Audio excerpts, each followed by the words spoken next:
Et c'est avec Thierry Garrier. Bonjour Thierry. Bonjour Cécile, bonjour Patrick, bonjour à tous. Alors vous revenez ce matin sur le grand trouble qui saisit la gauche depuis l'annonce du ralliement cette semaine de Ségolène Royal à Jean-Luc Mélenchon. Oui, parce que Patrick, en lâchant sa bombe, en effet avant-hier, Ségolène Royal a lancé un débat qui amène beaucoup d'électeurs de gauche à se poser cette question: ne serait-il pas plus utile de voter Mélenchon, qui fait nettement la course en tête à gauche, si l'on veut que notre camp, doivent-ils se dire, ait une chance de figurer au second tour. Alors on peut comprendre que nombreux soient troublés et s'interrogent. La gauche, dans les intentions de vote, n'a jamais été aussi faible, aussi dispersée. La pseudo-primaire populaire a échoué à fédérer autour d'une candidature unique. Aucun des outsiders, ceux qui font moins de 5% dans les sondages, n'envisage encore de se retirer. Et au milieu de ce paysage sinistré, il y en a pourtant un qui bénéficie d'une vraie dynamique. C'est bien Jean-Luc Mélenchon. Oui, dynamique peut-être, mais de là à imaginer au second tour, il y a quand même un sacré gap, non ? Pas forcément.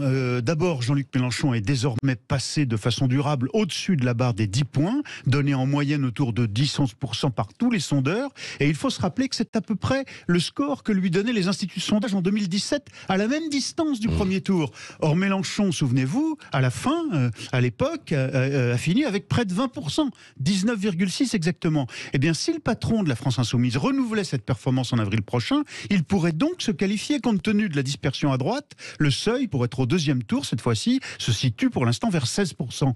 Vous voyez qu'un tel scénario donnerait raison à Ségolène Royal, de quoi en trouver plus d'un à gauche. Bon, ça n'a pas l'air quand même de troubler ceux qu'on appelle aussi les outsiders, les autres candidats, les plus petits, entre guillemets, dans les sondages aujourd'hui. Oui, alors vous avez raison Patrick, pour l'instant, ils entonnent tous le même refrain sur le thème du j'irai jusqu'au bout.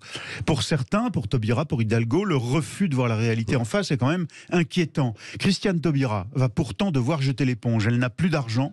Le parti qui était derrière elle, le PRG, ne la soutient plus. Et elle a atteint péniblement les 86 parrainages hier. Il faudrait qu'elle en trouve plus de 400 dans les 10 jours qui viennent. Sauf coup de théâtre, c'est fini pour elle. Vous pensez ? Parce que quand on l'a entendu ces derniers jours, on avait l'impression qu'elle avait envie d'enchaîner. Il lui reste moins de 10 jours pour trouver d'ici au 4 mars 400 parrainages. Enfin, à moins qu'il y ait un coup de théâtre, il nous ait caché une armée de militants qui en effet obtiennent ces parrainages de la part des élus, des maires en particulier, ce serait possible. Enfin, et du côté d'Anne Hidalgo alors c'est un peu le cas le plus désespéré, parce que elle fait ce matin dans le Parisien en particulier, comme si les sondages n'existaient pas. Elle leur dénie toute réalité. À 2%, on comprend qu'elle veuille faire l'autruche. Ce n'est pas le scandale de la redevance sur le chantier et les dons pour Notre-Dame, ni le lâchage de Bertrand Delaunay qui vont relancer la candidature de la maire de Paris. Et qu'est-ce qu'elle gagnerait à se retirer ? Taubira d'un côté, donc vous l'avez dit, et puis peut-être Anne Hidalgo. Tout. Moi, je crois qu'elle gagnerait tout. Éviter de perdre la face pour Taubira. Et puis échapper au déshonneur d'un PS à 2, à 3, à 3,5 pour Hidalgo. Et puis peut-être qu'en ralliant par exemple Yves Jadot, en l'aidant à dépasser les 6... Yannick Jadot, oui, décidément, je veux toujours l'appeler Yves. Yannick Jadot.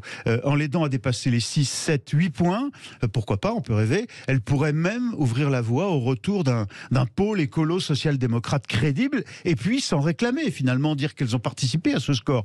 À défaut, la question du vote utile posée par Ségolène Royal risque de leur être fatale. Et Yannick Jadot, il pourrait avoir un effet d'entraînement derrière lui, croyez-vous ? Il y a une part de dynamique possible, une partie de ce qui reste de l'électorat qui sait pour l'instant les intentions de vote destinées à Taubira ou Hidalgo pourrait très bien se diviser. Une partie Mélenchon, une partie Jadot, ça ferait deux pôles avec Fabien Roussel, bien sûr. Mais... Bon, c'est à suivre. On y reviendra aussi dans les grands débats du matin. Donc il y a ces batailles aussi à gauche et il y en a aussi à droite, évidemment. Valérie Pécresse d'un côté et puis de l'autre côté, trahison, espionnage, transfure, départ, accusations, etc. La guerre, parce que c'est quasiment une guerre grand classique Le Pen et Zemmour, notamment.